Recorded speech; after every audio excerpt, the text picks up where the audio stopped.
Good afternoon, traders, and welcome to Stock Market Movers. I'm ready to go ahead and dive on in. Who's ready for today's action? We got a lot to talk about. We'll get into the bank earnings, of course. We'll also talk about what is going on, the Fed outlook, comments from Waller. We'll take a look at economic data that came out today. We'll touch TSM. We'll touch JPM. We'll touch Morgan Stanley for their earnings before the bell today. Tesla, Costco, Energy, and Cashflow Cookbook. Stay tuned today. We got another great one. We got Thomas Hayes, Chairman and Managing member at Great Hill Capital Management. You guys have seen Thomas Hay on before. And we also got Gordon Stein. That's going to be at 1:45, a professional financial speaker and author of the Cashflow Cookbook. So we'll talk a little bit about some deeper investing topics with him. Stay tuned right here on Stock Market Movers. I'm your host, Money Mitch, and let's start diving into this market and find out where the headlines are today and keeping you guys in the informational edge. It's time for Money Making Mitch. When investors need a story, we're going to the moon. Welcome to Money Mitch, where story is everything. I'm here to find you the next opportunity. It's all about the green hands. Now we all know the bull market is here to stay. Money Mitch.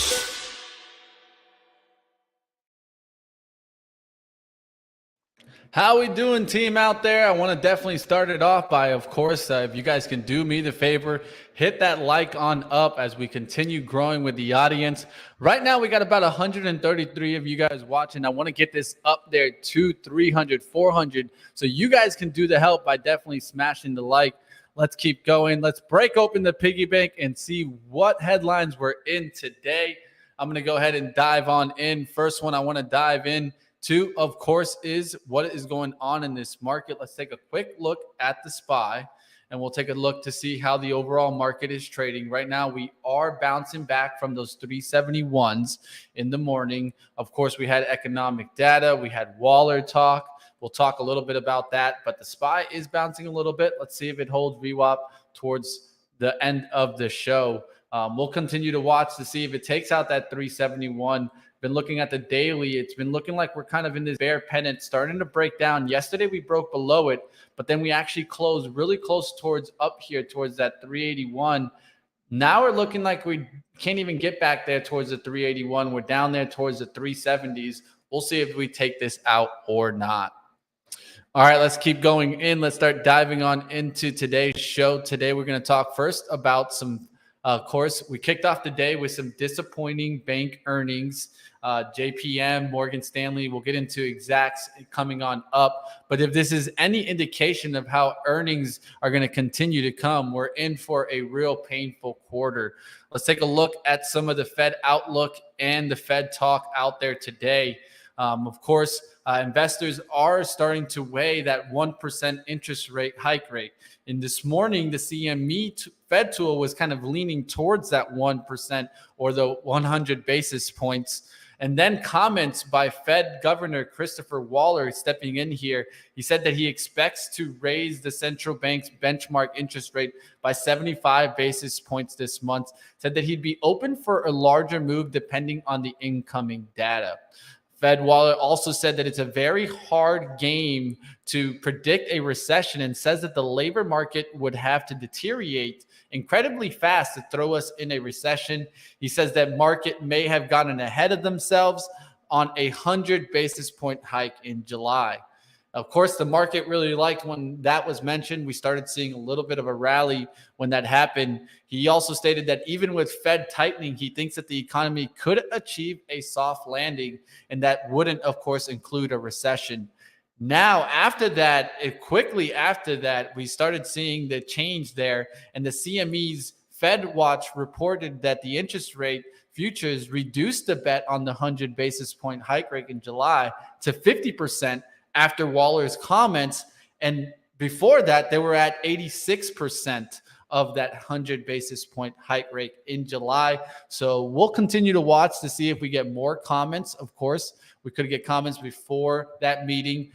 Today, Fed Governor Christopher Waller definitely giving us a little bit of, not a bad approach. Too many people talking about that 100 basis point hike rate, and he's saying, market might have gotten ahead of themselves. We'll see how this go ahead and perform towards the end of the day. Do we end the day green? We'll take a look. All right, let's get into our economic data on the day. Of course, we had the PPI come on out. Producer price index rose 11.3% from a year ago in June. Let's take a look how that was reacting in the pre-market. Of course, we're looking at the pre-market time, and that came in right there at right around 8:30 a.m. And you can see here, right around here, 8:30, we got that. And, we got a little bit of a bounce on that, and then eventually flushing down towards the open. We'll continue to watch. This was at 11.3, definitely pretty high, near the record of 11.6 that was posted in March. Excluding food and energy and trade, core PPI was up 6.4. The expected year over year was at 10.7, so still coming in a little bit hot, but the core lightening up a little bit on a monthly basis. The core measure increased just 0.3 below the 0.5 Dow Jones estimate. We also got the jobless claims to jump to 244,000 last week, the highest level since November 2021. Something just to keep on watch to see if the jobless claims really just keep coming on up. And do we get a spike there so we could actually say this is a recession? We'll see what happens there. All right, let's get a quick look into what was hot and what was not. So let's definitely dive on in on that. We take a look at what sectors, what industries were up on the day. That's this sector and really what I love to do. So let's talk about that. Utilities leading us up on a percentage basis from the open. Regulated electricity stocks like Duke not having a bad day. DUK, you guys can see that bouncing off the VWAP there. We'll see how this continues to trade on the day. Southern Company, SO, you guys could take a look at that. That's actually holding up pretty well there. And then maybe take a look at XL Energy. We'll see if that can hold. And utilities are up from the open. They're up about 0.25. And that's the only sector that I have from a percentage change since the open daily that is actually up on the day. This is what I like to pay attention to. And we'll go into what led us on the downside. Let's talk about that with basic materials. As the coal and silver, we saw yesterday that we had the coal, silver, gold trade going on. Really, silver and gold falling off as the dollar index comes back up. We talked about that yesterday. Could that be a little run into that because we saw the dollar take a monetary pause in that recent rally? Well, dollar index back up, and there you guys see it, gold right back down. Behind basic materials, you had the financial services and energy. Financial services, of course, coming in with some disappointing earnings. That's going to happen there. You guys can watch here. I'll put a daily chart of how the services sector looks. This is an index with all of them included. Of course, you guys can take a look at some other kind of, if you like ETFs to kind of watch this. I just use this index that's provided to me by TC2000. But you can see how we just fell off the tape there. And we're really gapping down. We'll look to see if it came back. A lot of people were probably watching to see if these financial services were going to come back. But, of course, energy also falling off and continuing to fall. We're going to talk a little bit about that coming on up with Thomas Hayes. I know that he'll probably have an opinion on what's going on in oil, but definitely if you take a look at these energy sectors, they're falling off. I traded DRIP earlier today, got a little quick trade on that, but it's continued today. We'll see how it ends. It's holding right now after big retrace at lunch. We'll see how it kind of continues pushing or not. Okay, let's get into the earnings. Let's get out of what was hot and what was not. Let's go towards our earnings today before the bell. We got JPM, we got Morgan Stanley, and we got Taiwan Semi.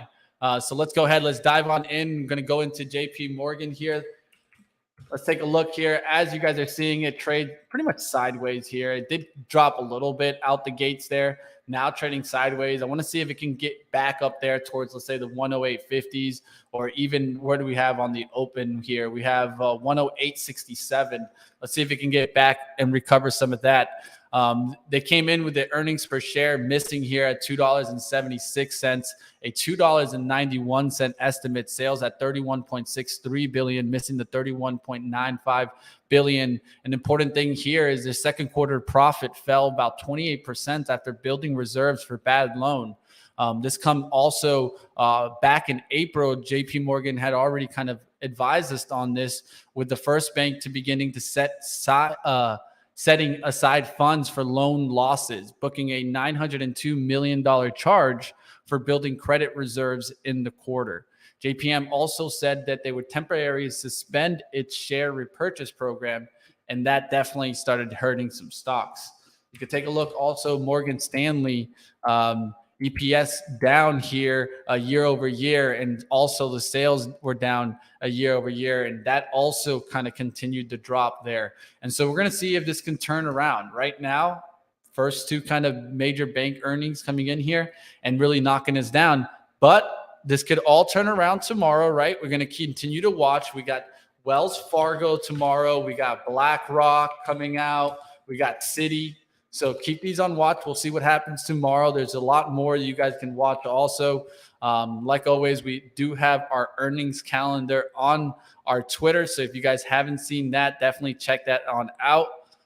You guys can grab that and go ahead and check on out that earnings calendar. It's right on our Twitter. I'll make sure that they pin it up to the top. And always pull our earnings calendar from our Twitter. We normally put it up there so that you guys can know what's coming on up. TSM, let's cover that really quickly here. Okay, so the EPS came in here. Let me scroll on up. The EPS came in here beating the $1.47 estimate. EPS was at $1.55. Sales were at 18.2. The estimate I have is 18.25. But the guidance wasn't bad here. They did expect Q3 full year 22 sales of 19.8 billion and 20.6 billion, higher than the consensus of 19.21 billion here. As you guys can see, it recovered pretty well there. You guys can see the spike here from the morning. We're going to continue to watch this. If you take a look at the hourly, we'll see if this can get back above the 84s. That's where I start looking at this more in a bullish sense. Right now, it's kind of just sideways, determining where it wants to go. We'll see what happens there on TSM. All right, let's continue. Let's go into actually our interview. We're about a minute late, but don't worry. We'll get to it right now. Let's dive on in. I'm going to go ahead and play a quick promo here for Benzinga Pro. Check it on out, guys. All you got to do is go to pro.benzinga.com. You don't even need a credit card for a 2-week free trial. Introducing Portfolio Synchronization with your brokerage. Now you can securely connect your brokerage account to Benzinga Pro, opening a world of personalization. Screen lightning fast news just for the stocks you own. Set alerts for news catalysts that affect only the companies you care about. It's all possible with a simple click and a secure protected connection. Overcome uncertainty and connect your portfolio to Benzinga Pro today.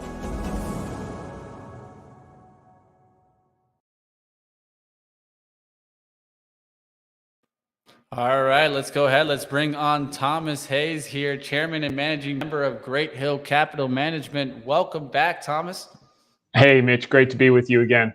Definitely. Now, of course, we've had some recent economic data. So CPI and PPI hitting the tape since you have been on. So what caught your attention in these reports?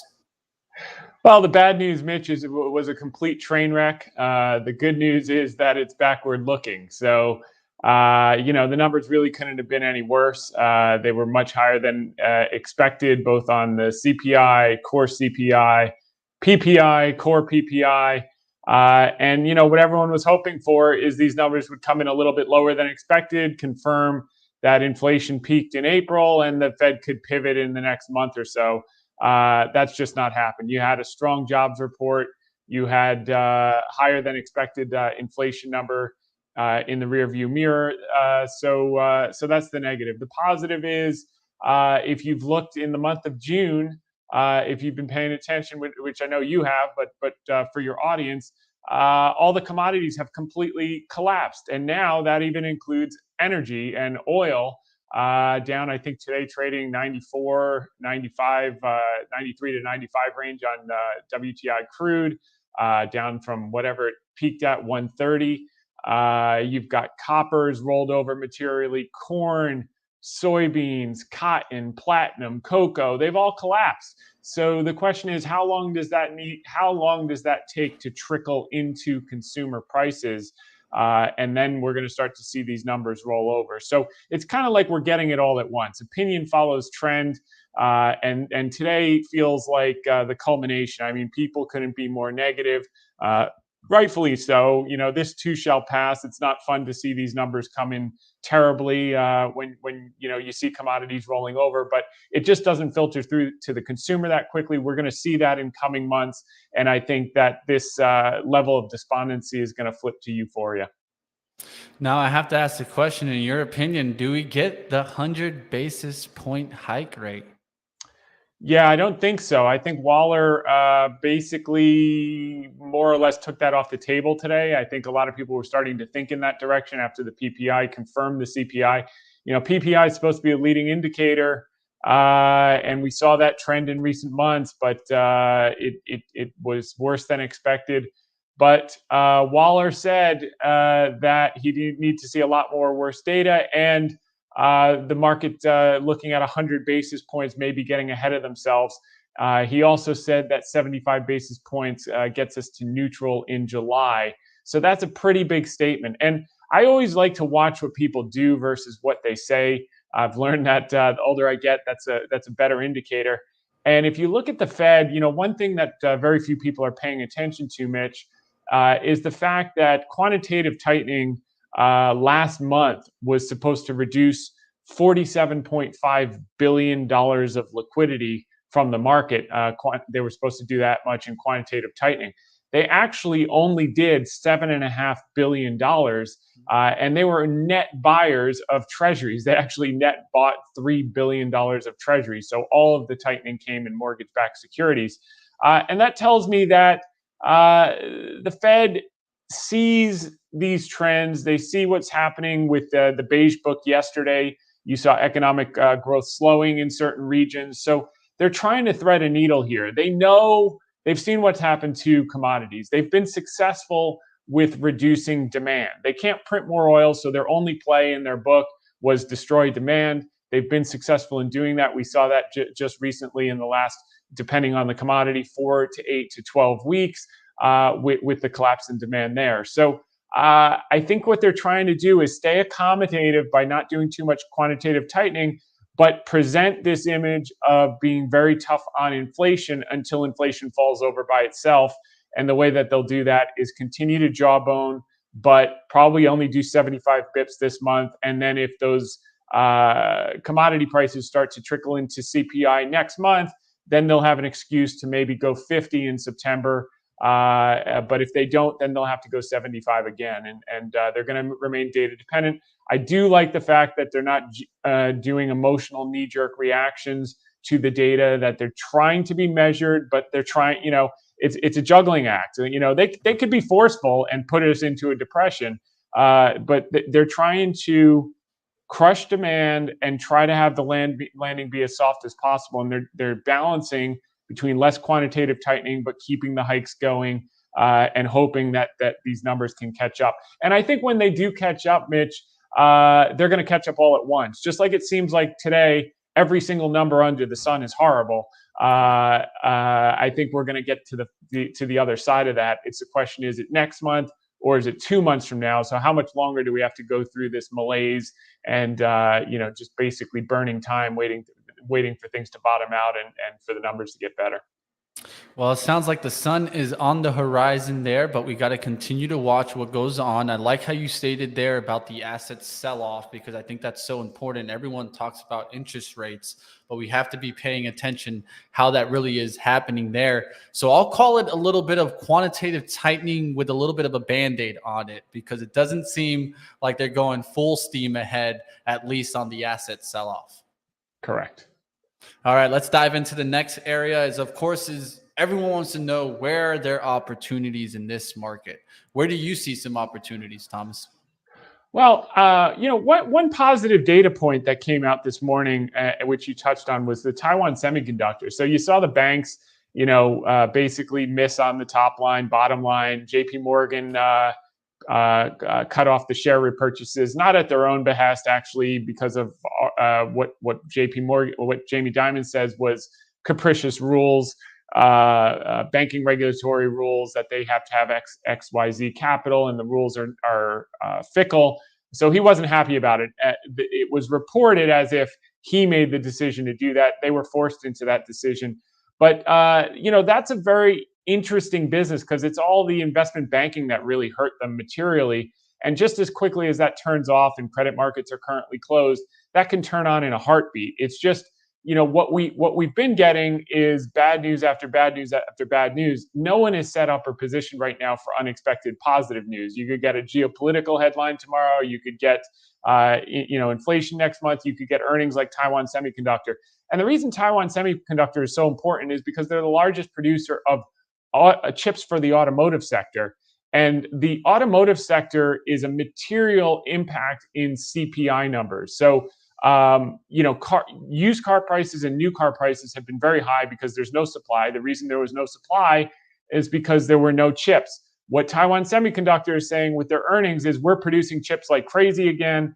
We're actually seeing build in customers' inventories, like all the phone companies that double ordered chips when there was a shortage, all the electronics companies, appliance companies. But now, because of that, because those customers have excess inventory, they're focused on banging out those auto chips. And as they get those auto chips out, you're going to see a glut of new cars come on the market, which is going to be really, really positive because it's going to collapse used car prices. And it's also going to bring down new car prices. And that's a big deal. You couple that with all the inventories in the big box retailers that you're going to start to see big discounts going into back to school because they had the wrong inventory, over-ordered from COVID, et cetera, et cetera.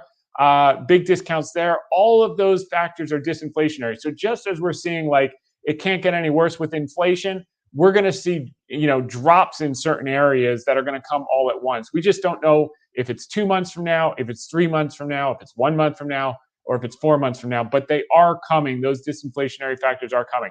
But what do we want to focus on in a slower or slowing growth environment? And the end, because that the Fed had to do that to bring down demand, which we're seeing the results of that.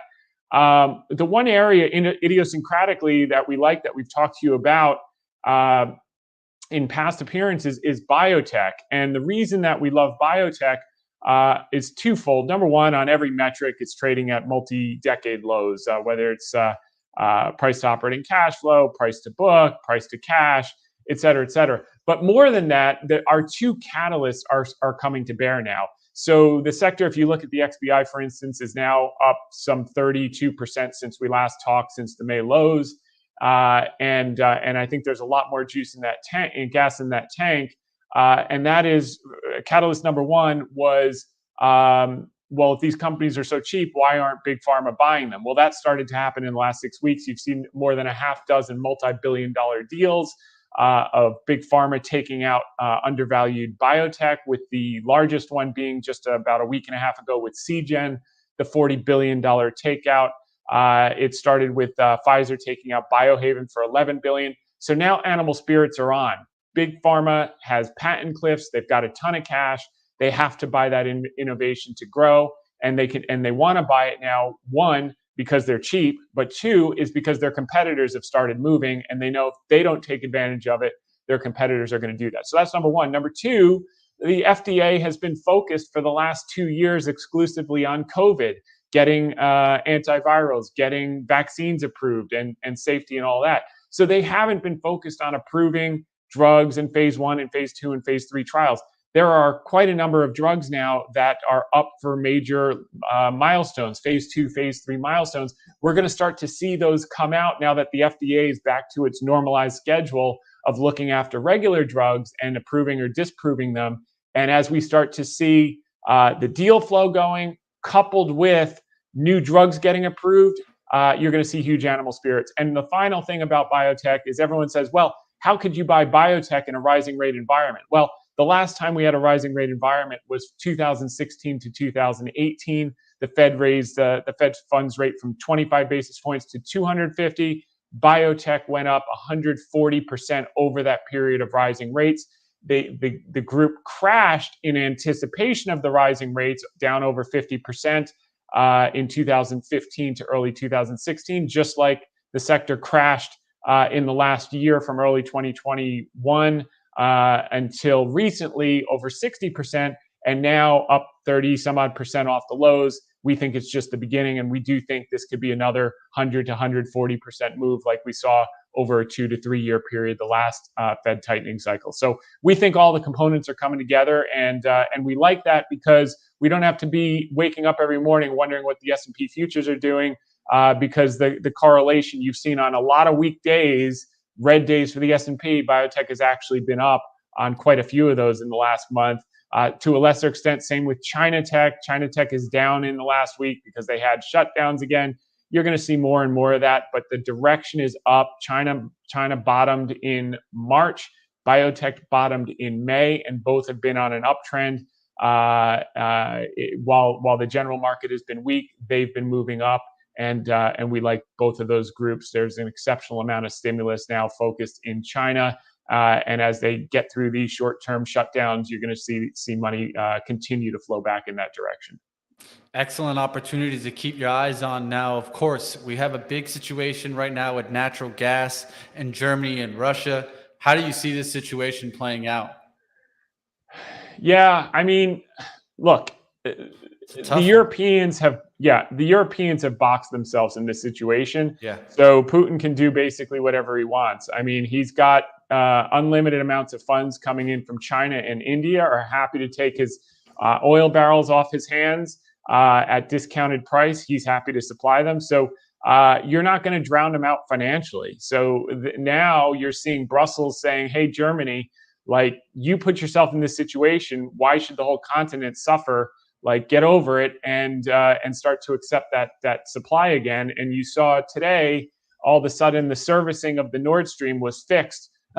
Russia said, "Oh yeah, we're done with the servicing," and the energy started to flow again. So I think they're going to just have to take it the same way China and India is taking it, or they're going to be losing power. I mean, you're seeing it with in the UK. People, the number one way to get booted out of office is have high energy and high food prices, and you see it in consumer sentiment in the US. By the way, what's really interesting about consumer sentiment in the US is now at 50.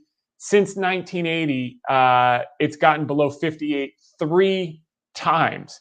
In all 3 instances, it marked the lows in sentiment and the highs in inflation. They were all peaks in inflation. There's an inverse correlation. When inflation is at its highest, sentiment is at its lowest. It's now at its lowest in over 40 years, which means inflation's at its highest in over 40 years. But here's what happened to the S&P in all of those instances. 12 months later, on average, the S&P was up almost 21%. So I know things look a little dim right now, but whether it's days or weeks or a couple more months, we got to wade through the malaise. There are things to do, like we discussed, before the general market kind of steadies and starts to move back up. But there are certainly opportunities, and this level of pessimism is usually accompanied by great opportunity. If you just have to take a little longer view, if you're taking a 60-minute view, it's going to be tough. But if you take, a 6-month view, 9-month view, this is when money is made. When no one wants to step in and buy high quality businesses on sale, and you slowly ease in over time, I think you're going to be very happy when you look a year out. All right, guys, we have Thomas Hayes here, chairman and managing member at Great Capitol Hill. I appreciate you continuing to go here. We've been on since 1:15. I want to tell the chat, definitely smash it on up if you guys are enjoying the information. I got one more, so I've been enjoying the overtime. Let's do, where do you think oil prices finally get some stabilization? Because we've been seeing energy continue down, but I mean, where does the stabilization come in? Oh my goodness. So I, I've been calling, It's interesting. So we were aggressively buying energy and energy companies in 2020 when no one wanted it, when energy was on the lows. And then we were selling it early this year into the war strength, and the strength continued. And we said, look, it's only a matter of time. The trapdoor is going to open. All the people that hated energy and energy stocks in 2020 now love them and can't buy enough. And sure enough, they opened the trapdoor in June and collapsed. Some of these names are down 30%, 40%, oil's down, et cetera, et cetera. So I think, I think you want to see a little bit more pain and really punish those people that came in late. I mean, that's just the way the market works. It's not personal, but the key is if you're chasing things when everyone wants it, you're going to get punished. And if you're buying high quality things when no one wants them, you're going to make a lot of money.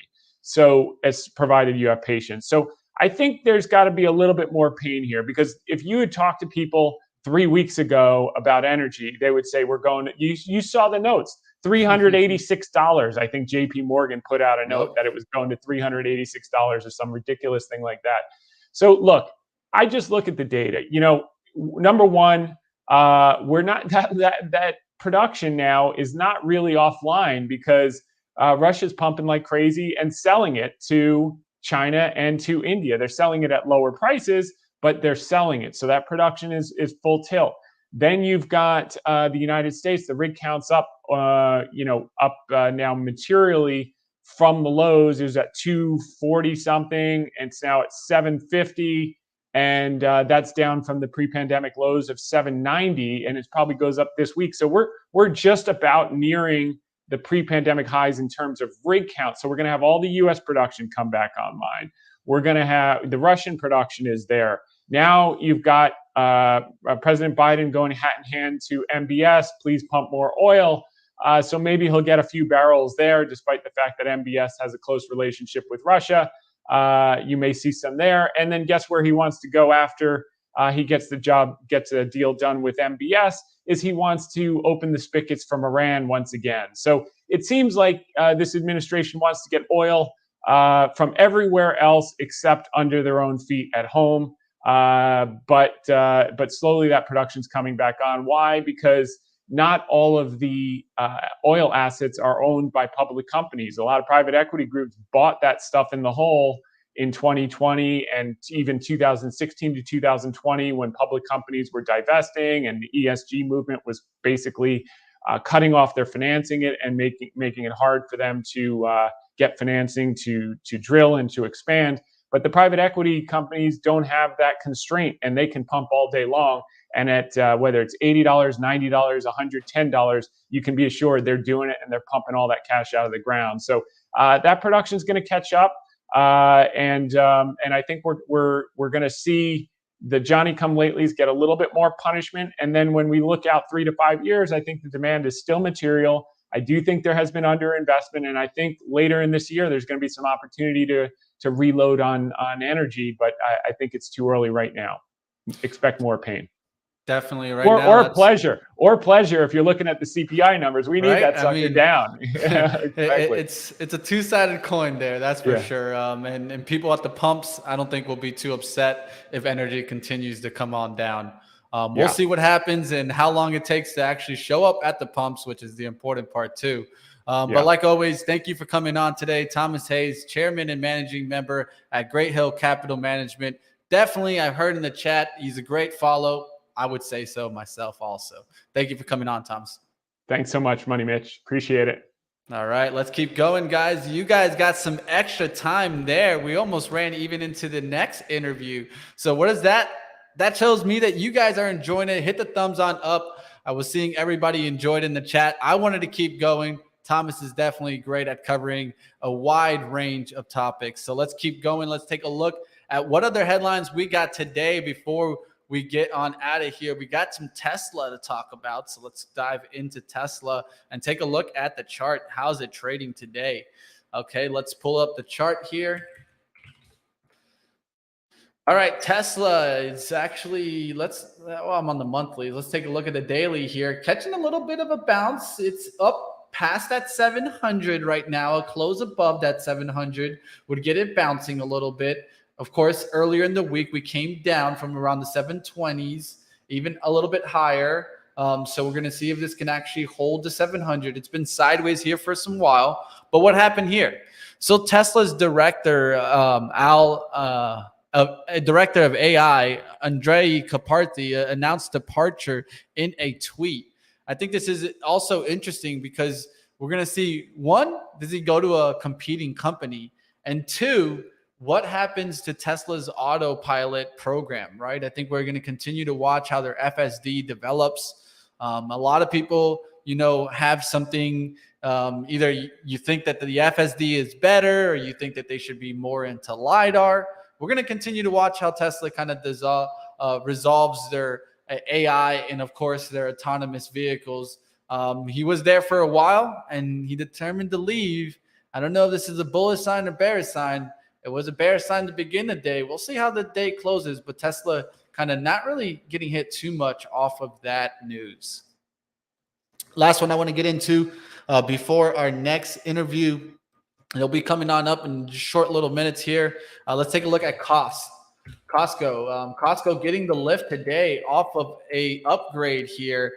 So this comes off of a Deutsche Bank upgrade, the stock to buy and increasing the price targets from 575 from 525. If you guys know, I've been talking about on live trading how I like Costco to come on up and hold that 500. We finally got back through that 500 today. I'd be looking for pullbacks to definitely hold that now. We'll continue to watch how this affects other discount stores also. You guys know I've been watching the discount stores to see if we get a little push. BJ was the one that really kind of got me to the idea of this. When I started seeing this one kind of push and getting the lift, it's holding the pullback today. Nice little lift off that 67. Take a look at Walmart also finally getting back above that 125.50. I've been waiting for it to close up there, and today it's closing up towards the high. A lot of wicks here on the daily. Now we're finally getting on up. We'll see if we're able to get this shadow filled into the 130s, but definitely Walmart showing some good lift. Dollar Tree also picking back up. This is one that I want to see take off to the 170. When that happens, I'd be looking for DG to catch the bid and get back on up also. This one was at all-time highs when these started coming into it. So we're going to see if this can really start pushing back to that $256 general. Definitely one to watch. Ollie was really the one that kind of led this off the ground since early May, pushed up there to the 70s. Of course, Ollie buys a lot of the inventory, the cheap inventory that other kind of retailers are trying to get off their hands. So that one kind of led the rally. We'll see if this can come on back there, back through 68s and continue pushing back towards the 72. All right, so that's going to do it for our retailers. In a second, we're going to get into our next interview. Did want to take a look at our trade of the day on live trading today, which was none other than GOEV. This one was trading up after news with Walmart after they got a buy from, I think it was 4,200 vehicles. You guys can correct me if I was wrong there. I'm pretty sure it was 4,200 vehicles. I'm looking at GOEV taking that next leg up. We did trade this one today from around the 378s up there towards the 490s on the top shares. Really good gain there on Cano. And we were watching this one. We looked at the fib retracement there around the 50%. It actually held around the 61.8, recovered that today, getting through the 371 area. It's going to be interesting to watch. I've been seeing a lot of these kind of cheaper names kind of getting the lift. FFIE was another one that has been doing that recently. You can take a look at the daily chart to kind of prove that here. Look how this has really been pushing. Of course, what are these? These are kind of like beaten down EV names that are getting the lift off the bottom. I know a lot of people also keep their eyes on like Polestar. We'll see if that one takes off. It hasn't really moved as of late. And also keep on watch Fisker. This is why I'd keep on watch Fisker. If there's any reason we can get a continued rally, their vehicle is supposed to come out in November. And so the Ocean is what Fisker is going to be releasing in November. So I would be keeping watch to see if maybe that starts driving some catalysts to run into the auto manufacturers. And you see Tesla maybe get a little lift, Fisker kind of follow. And with that being said, of course, we'll see if the Lucid can catch a bid. It's been in this kind of bearish pattern, now trying to get back above the 2026. Really, if it can close back above that 2026, we can start getting out of this daily bearish pattern on Lucid. We'll see what happens there. All right, let's go ahead. We're going to play a little bit of a trailer, and then we're going to get into our next interview. We're going to talk a little bit more about kind of long-term investing and how you guys should be kind of thinking about growing wealth. This is coming on up with Gordon Stein, professional financial speaker and author of Cashflow Cookbook. So if you guys want to check out Cashflow Cookbook, definitely check out the book. I'm going to try to put a link so that you guys can get immediately to that book in the description so that you guys can go ahead and check that on out. Let's dive on in to our next interview. First, going to play a trailer, and then we'll go ahead and get into it.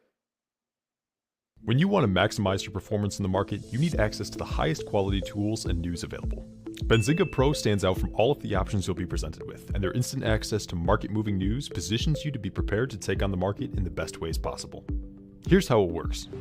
Benzinga Pro's news desk creates original news content that's available on your main news feed and gives you actionable information about companies you may want to invest in. This news desk information gives you the chance to beat the market, receive impactful news as it breaks, and jump on trending stocks before and as they rise. And beyond that, Benzinga Pro is packed with helpful features and unique insights that give you the best information possible. There's tools like the Live Audio Squawk, which streams every day with important news and timely updates, and the real-time news alerts that allow you to stay on top of every developing story you're keeping tabs on. Alerts and news will be sent straight to your inbox or delivered as live sound alerts. For those investors that want real-time, actionable, and breaking news about companies they may be looking to invest in, Benzinga Pro is the tool to use. All right, let's jump into our next interview here, bringing on Gordon Stein, professional finance speaker and author of Cashflow Cookbook. Welcome to the show. Hey, it's great to be here. Thank you so much. Definitely is great to go ahead and dive on in. I could talk about the overall market and inflation, but I want to dive more into the book and really get a deeper dive. So first thing we can talk about is, you know, a lot of people struggle with their money, right? Not knowing where to look at, what they should get into investments. What would you say to a younger investor out there that's just trying to figure out how should I approach this? Well, I think to do any kind of investing, I was watching you going through some of the charts just a minute ago. You have to start with some money. You have to have some freed up cash flow. And I think for most people, particularly these days, given inflation and all these kinds of pressures, it's hard to free up that cash to invest. But what I found with all my research and as I work with wealth advisors all across Canada and the US, people have about $1,000 to $2,000 more a month to invest than they think. And that money can be freed up by going through all of their recurring expenses. I detail how to free up a total of $13,000 a month in Cashflow Cookbook, but most people can find a good $1,000 or $2,000 more to invest with their advisor. Now that's perfect. So what is your thoughts on wealth advisors? Is it worthwhile or is it not? I think for a lot of people, you know, I think there's a bit of a current obsession now by saying, hang on, how much is this advisor costing? What's this 1.5% or what's this 1% worth? I think for the vast majority of people, that cost of the advisor gets eclipsed by someone saying, uh-oh, here comes COVID. You know, the markets are falling. I need to sell everything. And of course, they miss the ride on the way back up. So I think between the tax advice, between helping investors to stay invested and putting them into the best quality of things with the right risk profile for them, I think advisors make a lot of sense for the vast majority of investors. Now, one thing that we definitely have been seeing is the inflation and how can people really cope with 8% inflation? Because I mean, just holding cash, right? I mean, you're losing out to the at least 8%, almost 10% inflation. What should people do in these times of environments? Yeah, there's no question. This is pretty much unprecedented. You'd have to go a long way back to see inflation numbers like these. I think a great place for people to start is if they can find a way to lower their monthly expenses by that same 8%, then in essence, there really is no inflation. So there's all kinds of ways to do that. When I wrote Cashflow Cookbook, I went through every possible area: housing, transportation, food, household, lifestyle, and financial. Each of those areas, there's simple ways to lower those costs. Give you a quick example. Prescription drugs here in the US, I take a statin pill, and moving from getting it at a big box pharmacy store to buying them online through one of the new online pharmacies, I saved 94%. So there's $100 a month. It wasn't a 15-minute job. Comparing and reshopping car insurance, home insurance, life insurance, all easy to do. And I was surprised, detailed them all out. For the average person, I would say about 10 hours of work combined with the book, go through every expense. There's a better way and a lower cost way to buy all of these things that we buy on a recurring monthly basis. That's interesting. Yeah, I try to use, different apps to kind of manage and watch the spending. But I also see, why would budgeting actually could potentially limit your wealth? Yeah, I think people focus, in my opinion, too much on this notion of a monthly budget. As an example, they might say, hey, my monthly budget for car expenses or for car payments is $650. Well, if you take that to the car dealership and you say, look, I've got $650 budget, they might put you in a Lamborghini or something on a 256-month loan, exaggerating to make the point. But you get the idea. So rather than think that way, I think people want to track their overall wealth. What do you own minus what you owe? And if you can drive that up and monitor that over time, you're going to be building your wealth, and that gives you options. You could retire early, take a year off, give more money to charity, whatever's important to you. But I really suggest people tracking that wealth number, getting familiar with where are you in the wealth, and then really growing that over time. Yeah, I've been focusing more and more on assets that can make me money versus just having, spending and not having anything making me money. How can people really build some wealth with minimal effort or minimal sacrifice? Again, I think the key is really looking at all these recurring expenses. Typically, people will have about a dozen or so monthly bills, and these things are coming out month after month after month. So if you can slash your electricity and your gas costs by 50%, as I've done in my own home. You can slash pharmaceutical drugs. You can drastically slash grocery costs. And all this can be done. You don't have to drive to 6 grocery stores. You don't have to shop for coupons. You don't have to make your own home cleaning products. These are simple moves. I would say a typical person work through the book. They spend about 10 hours. They'd free up $1,000 a month. And that's monthly. And right away, you want to take those savings and apply them to building wealth. Get that invested in the kinds of stocks that you're featuring here on Benzinga. Now, with the market environment, how it's been recently, of course, when we're seeing investments come on down, inflation rising, consumers, of course, you're seeing the credit card debt go up. I think it's an important conversation here, and I'd love to end on this, is how can couples really minimize the financial arguments here? Well, this one happens all the time. So I think a real simple move for couples to make is to set up two different checking accounts. One that pays the monthly bills. So this is the car insurance, home insurance, cell phone bills, life insurance, mortgage, house taxes, all of those things comes out of one account. So that would get funded from one or both paychecks. And there's a separate account that's all the discretionary expenses. And this drastically simplifies it because you typically have a situation in a couple where someone on the 28th of the month will go out, make an expenditure and not realize that the T-Mobile bill is coming out and the house taxes and mortgage still to come out. And then you're in an overdraft position. There's lots of arguing that ensues. So I think a simple step, I detail in Cashflow Cookbook, do this 2-account process. I think you can save a lot of marital squabbling.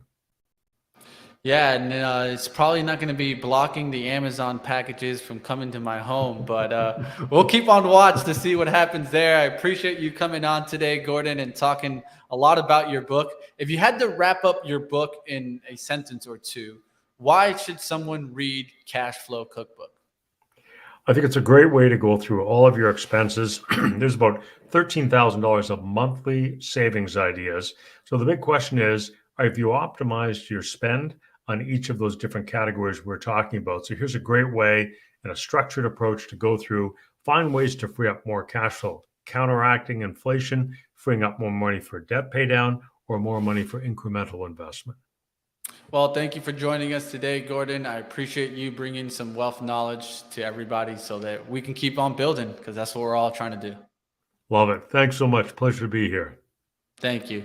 All right, there you guys have it. Another expert, and we changed it up there for you guys. Talked about some longer term wealth building strategies, and definitely catch those reoccurring payments, because I do so myself. That's why I have an app for that. And I use Truebill from Rocket Mortgage. I'll give them a little shout out. And just one tool that I use. But I think it's definitely an important tool for everyone to kind of really manage and look at those, because especially even in times like this where, you're looking at ways to cut some costs, a lot of that can come from some of these reoccurring costs, right? I went and I knocked down a lot of the kind of the platforms I use for streaming. Just cutting those simple costs can definitely help out, save an extra, 100, 200 there. And like Gordon says, if you really focus on this, you probably couldn't find, there's a lot more money there for investments than you possibly think is actually available to you. I hope you guys enjoyed today's show. We're going to start wrapping on up here. Let's go to what topics we talked about today. We talked about the bank earnings. We talked about Fed outlook and the comments from Waller. We talked about economic data that hit the tape. We did talk about, of course, TSM and all the earnings, JPM, Morgan Stanley. We took the look at Tesla and what happened in their AI. We touched Costco's on their analyst ratings. We talked about energy with Thomas Hayes. So check that out if you didn't catch that. Great interview by Thomas Hayes just passed. And then lastly, we got into the Cashflow Cookbook. So I hope that you guys enjoyed everything we covered in a 1-hour show right here. Let me know if there's any stock that you guys want to check out before I get on out of here. If not, I'll start wrapping on up. Let's take a quick dive into the SPY and see how it's trading right now. Did it hold that VWAP? Yeah, and looks like we did held that volume weighted price average, bounced right off of that, came right back up there towards the 375. We'll look to see if we can end the day green. That would be interesting there, definitely. We opened up at 376.41. We're trading right now at 375.35 or 38. We'll see if we can get on up there towards the 376.40s today and end the day green. I'll catch you guys to a little bit later on at the close. It looks like someone wants to take a look at Kern. Kern is one of the technology stocks in the cannabis industry, which I myself have thought of multiple times taking a shot.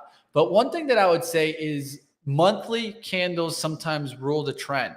And so if you see here, the monthly candles have not turned really green in a long period. It's been about, let's say, about 1.3 years. So since February 26, essentially, we haven't really had green showing up on Kern. So in my eyes, I think you wait for first a green month, and then you can maybe look at it. But hey, to each his own. If you want to take a shot at a stock at 20 cents, just always understand your downside is that 20 cents. And so we'll see what happens there. Not a bad stock. I do like it. I like the CEO. I like what they do. But the problem is we're not just seeing that really kind of show up in the price action, even though it could have a good outlook. All right, that's going to do it for me. I hope you guys enjoyed the topics today. Definitely rewind and kind of check on out if you missed some of these headlines. We'll go ahead and catch you on at the close. Up next, you guys, of course, have the roadmap. The roadmap's going to go ahead and dive on in. Let me go ahead and see what the roadmap is going to be talking about. Oh, looks like, hold on one second. Let me make sure that that redirect is set there for us. I want to make sure I get you guys on over to the roadmap. There you go. We're going to be talking about what are the best NFTs out right now, new mints, top NFTs. You guys go check out the roadmap. That's on next, and I'll see you guys on at the close. Let's go ahead and wrap on stock market movers. I'll see you next time. I'm Money Mitch. Let's keep going.